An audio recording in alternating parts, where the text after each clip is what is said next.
వంకాయ చిలకడ దుంప పులుసు మీరు ఎప్పుడైనా చూసారా? ఇది చాలా కామన్ అండి మన తెలుగు స్టేట్స్లో. మనకు కావాల్సినవి అర కేజీ వంకాయలు, పావు కేజీ చిలకడ దుంప, కొంచెం చిన్న నిమ్మకాయ సైజ్ చింతపండు, తాలింపు కోసం ఆయిలు, జీల అవన్నీ మనకు ఆల్రెడీ తెలుసు.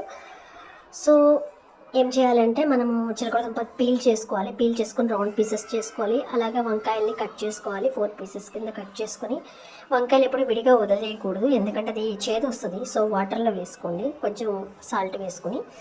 అలాగే చింతపండు నానబెట్టుకోండి. తర్వాత నెక్స్ట్ బాండీలు పెట్టండి. బాండీలో పోపు వేసుకోండి. మనం ఆల్రెడీ చెప్పుకున్నాం కదా, చింతపండు అదే ఆయిల్ వేసుకోండి, పోపు వేసుకోండి. అన్నీ మీకు అందరికీ తెలుసు కదా పోపులో ఏం కావాలనేది. అవన్నీ వేసుకోండి. అది పోపు వేగాక మనం ఆల్రెడీ కట్ చేసుకుని పెట్టుకున్న 2 ఆనియన్స్ ముక్కలు ఉన్నాయి కదా, ప్లస్ 3 మిర్చి ముక్కలు అవన్నీ వేసుకోండి. వేసుకుని కొంచెం బాగా మగ్గాక కొంచెం దాంట్లో పాటు చిలకడ దుంపల ముక్కలు కూడా వేసుకోండి. ఎందుకంటే చిలకడ దుంపలు కొంచెం హార్డ్గా ఉంటాయి కదా, త్వరగా మగ్గుతాయి అనమాట. లేట్గా వేస్తే త్వరగా ఉడకదు. సో దాంతోపాటు చిలకడ దుంపల ముక్క కూడా వేసేసుకొని కొంచెం లైట్గా తిప్పేసేసి మూత పెట్టుకోండి. ఒక 5 మినిట్స్ అలా మగ్గాక మీకు తర్వాత నెక్స్ట్ ఏంటంటే, వంకాయలు ఆల్రెడీ మనం కట్ చేసి పెట్టుకున్నాం కదా, ఆ ముక్కలు వేయొచ్చు. ఈ లోపల ఇది కొంచెం మగ్గి ఉంటుంది. ముందే వేసేస్తే వంకాయ ముందు ఫాస్ట్గా సాఫ్ట్ అయిపోతుంది, కానీ చిలకడ దుంపను ఉల్లిపాయ సాఫ్ట్ అవ్వదు.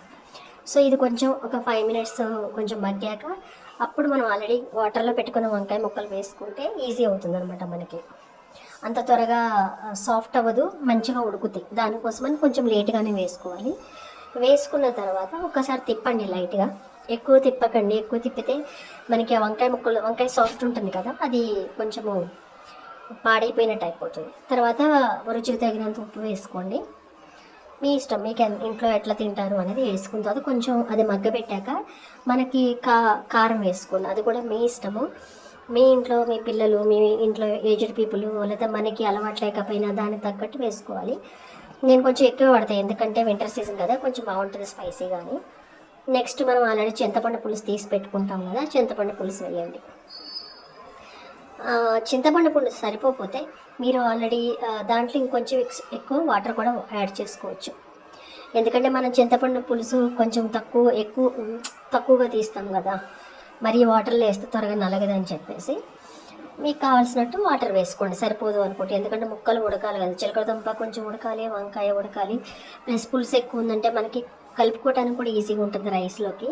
ఇది యాక్చువల్గా రైస్ కర్రీ, చపాతీ కర్రీ కాదు, రైస్లోకి బాగుంటుంది కాబట్టి కొంచెం మీరు యాడ్ చేసుకోండి. వాటర్ యాడ్ చేసుకుని మూత పెట్టేయండి. సన్నటి ఫ్లేమ్ మీద మగ్గనియండి, ఎందుకంటే ఎక్కువ ఫ్లేమ్ మీద పెడితే అది త్వరగా వాటర్ ఈజీగా ఎవాపరేట్ అయిపోతుంది, కానీ ముక్కలు ఉడకవన్నమాట. అందువల్ల అది అయ్యాక లాస్ట్లో మీరు గార్నిషింగ్ కోసం కొంచెం కొరియాండర్ అంటే కొత్తిమీర వేసుకుని టేస్ట్ చూసుకోండి. టేస్ట్ అంతా బాగుంది అనుకుంటే మీకు కావాలంటే కొంచెం ధనియాల పొడి చల్లుకోవచ్చు.